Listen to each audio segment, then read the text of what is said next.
Awards, where black people come together, get dressed, and it's on TV every year where black people lift their best. They're most educated, they're most, the ones who do the most philanthropy, all of it. Like, we hold up our best every year. Steve Harvey does the neighborhood awards where we celebrate some of our best but overlooked around the country. We don't have a criminals awards. We don't have a black people's worst awards. That's not a thing that happens. We don't celebrate our worst. But even if we did, to say that no other race or people celebrate their worst while living in America, while being black, is the most ridiculous thing I've ever heard in my life. There are slave owners on our money. On our money are slave owners. There are monuments resurrected in their honor. There are streets named after them, cities named after them. There are sculptures made after them all over the country. Not only slave owners, but people who fought to keep slavery alive. There are monuments named after them, buildings named after them. So to say that other races of people, other cultures of people do not celebrate their worst is ridiculous. We still have Columbus Day. Even though we all know that the story of Christopher Columbus is a complete farce, we still celebrate the sham that is Thanksgiving and teach children about Pilgrims and Native Americans, even though Native Americans in this country have almost been completely wiped out and their land stolen. So to say that we don't celebrate our worst in America is ridiculous. And saying that black people are the only ones that do it, black people aren't the only people who deal with inequality, and I need black people to understand this too. We're fighting for our stuff, but we're going to have to get around to help our Native American brothers and sisters and make sure that they're heard too, because a genocide happened with them too, and they're not being heard. The fact that there is a Washington Redskins and Cleveland Indians team, and Washington Redskins is represented by our nation's capital, and Native Americans everywhere has told everybody that that is a racial slur, and they hate it with every part of their being. And the owner gets to look them in the face and say, so the fuck what? Means we still got work to do, not just in the black community. Bigotry is wrong across the board. Across the board. But those of you who listen to Candace Owens, you're not paying attention. She was ridiculous in mostly everything she said. She said that police brutality is a myth. Like Bigfoot. Like the Loch Ness Monster. It's a myth. Even though you can find black people all over the world, who can tell you countless times and countless experiences of people in their life or them personally who have been brutalized by the police. I got 3 stories myself, 1 for me, 2 for my father that I witnessed. I think it is wrong and completely insensitive for a group of people to tell you about their experience, and then you go back and grab a chart that you pulled off the internet and say that this chart disagrees with you, and this chart that I haven't done any of the research on, that I don't know who even made the chart. I believe this chart more than I believe your experiences, even though you have bodies, names, experiences, stories, witnesses To corroborate what you're saying, I cannot listen to you because of this chart. To discount what people have been through just because of something you Googled that you have no idea whether it's true, plus was made by the same system that the people are complaining about. Understand this, Candace. Whenever you put out there into the world that black people are more criminal, do you ever think to maybe that when you say black people are more criminal, that goes like hand in hand with the fact that black people say that they are judged unfairly? See, because the charts that you're getting shows people who, were found guilty of these crimes.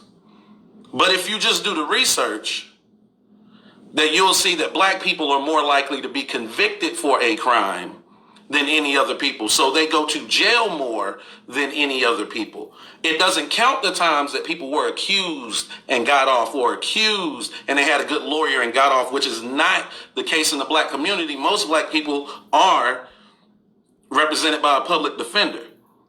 And there's many documentaries of black people going to jail for crimes they didn't commit. Black people being in jail for years without ever even having a day in court. There's a whole prison right now that you can look up where everybody in the prison was in there for years and never saw their court date. You can just do the research and see that. That is a thing that happens. All right? We never got to see if they were innocent or guilty. They just was rotting in prison. That's a thing that happens. It doesn't take you long to research these things. You're choosing not to research these things. And it's disheartening. It's disheartening. You're putting out terrible information and people are sucking it up because you're bitter. You're hurt that the black community calls you a coon. And they call you an Uncle Tom. But what you're doing in your bitterness is putting out a bunch of stuff that makes the same people who hate people who look like you say, look, I told you we're right. Even one of them says that about them. And it justifies their bigotry. That's what you're doing. You're not helping anybody by doing that. The best way to understand where people come from or what they deal with is to talk to them about it. To understand. There's no Google. There's no charts. There's no numbers that's going to tell you somebody's pain. It's not going to tell you somebody's experience. No matter how you feel about George Floyd, the people are all around the world are feeling a certain way because of how disgusting it was. But many black people jump up whenever stuff like that happens because it happens often. And now while we have everybody's attention and they see that it happens, we go, look, it does. Now you see what they're doing? Now that you have an example, let me tell you about the pain I've been experiencing. Let me go out in the streets and march, because this isn't a one-time thing for us. But she wanted to focus on George Floyd and his past and all these things. George Floyd is the name of today. Of today. It was Breonna Taylor yesterday. It was Ahmaud Arbery the day before. The names are constantly interchangeable, but the brutality is the same. And that's what we have an issue with. For you to not understand that and to put that out into the world is really irresponsible. Really irresponsible. And then she said, what black people have to do is limit their interactions with the police. Okay. We can do that, but if you just look up the stop and frisk numbers in states that institute stop and frisk, you'll realize that the police purposely target black and Latinos to stop and frisk. They do not stop and frisk white people. There aren't any white people on this live that will see this video that can tell you, yeah, I remember walking down the street one time and the police just stopped me and frisked me to see if I had anything on me without any, reason to do so. You can't. But there are tons of blacks, there are tons of Latinos that can tell you that is their experience. But even if I don't pay attention to what a chart says or anything, just ask people and they will gladly tell you. But okay, you want me to limit my interaction with police.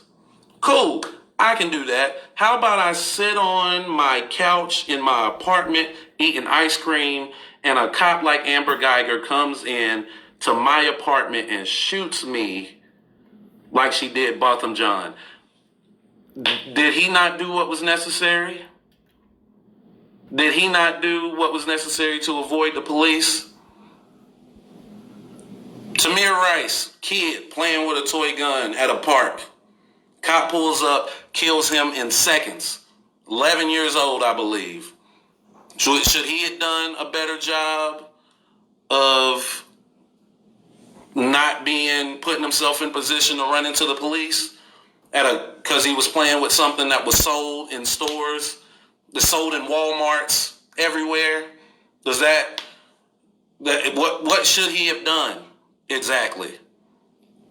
Sean Bell, the day before his wedding, when the cops shot into his car 50-some times, what was he supposed to do?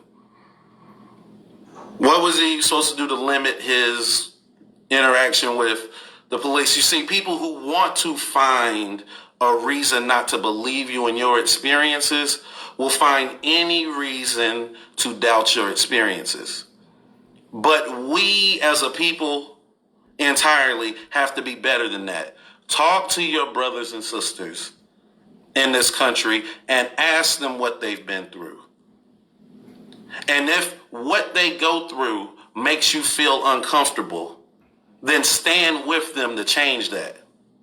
Don't deny their experiences just because you don't know what it's like to go through that.